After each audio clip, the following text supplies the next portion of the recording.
In April of 1963, Alfred Hitchcock and Dr. Fredric Wertham sat down for Redbook magazine to discuss the topic of violence.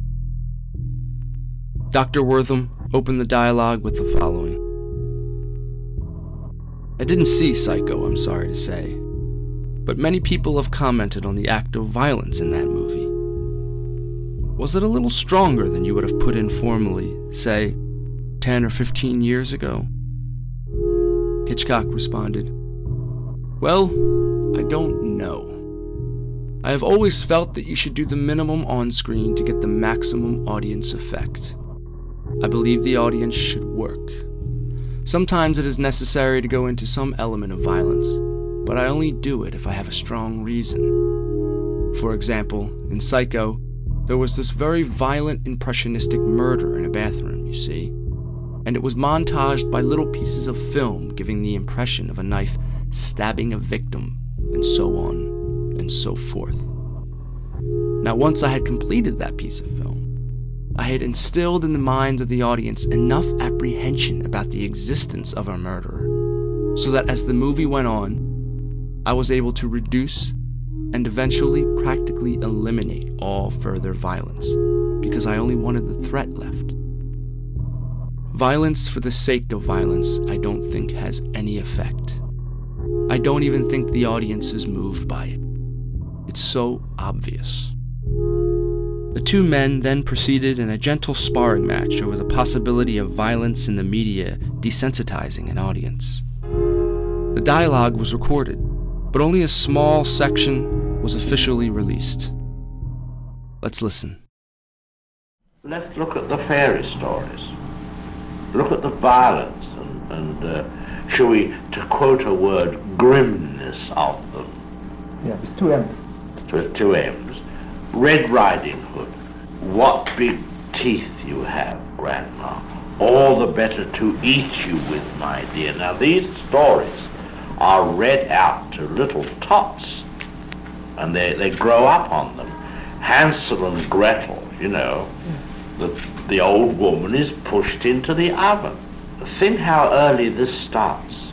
Fairy tales, of course, in themselves are creations of art. They're written but the well. Children do not know their fairy stories. Well, they know their stories. But you see, there's a difference. Just what we discussed before, which is so good about the early British crime stories and movies, that they take real life as it is, the street and the house and the drawing room and the coffee and so on.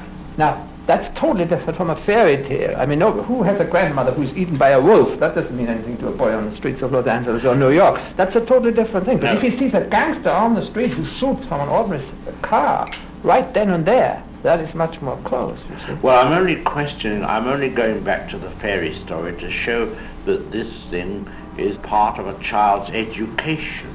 And they get educated to some kind of, shall we call it, awfulness that they don't really believe in.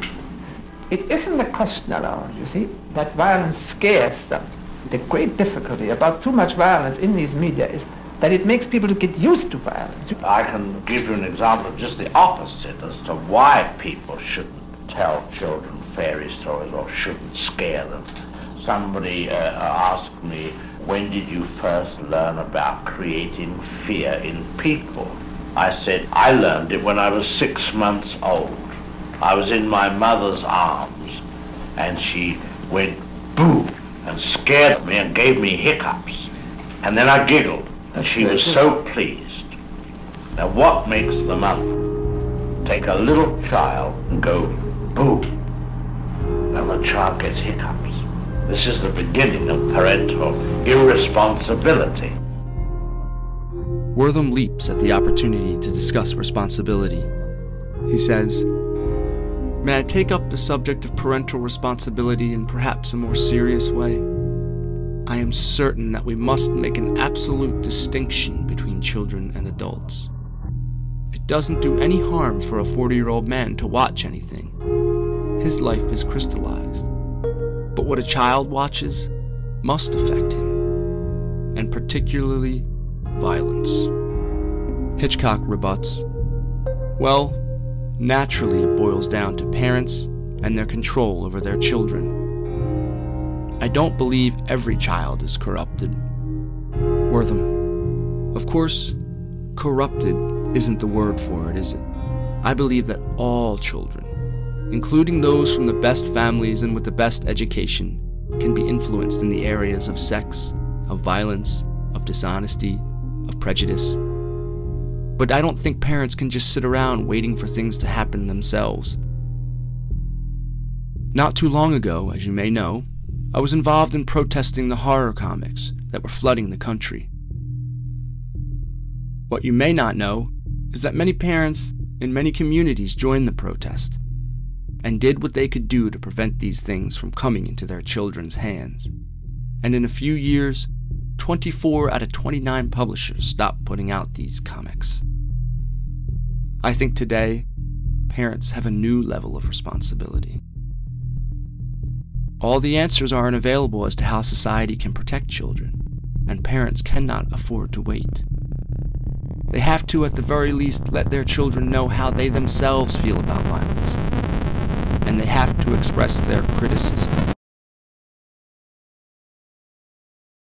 As for that part of the story, well, you'll just have to wait for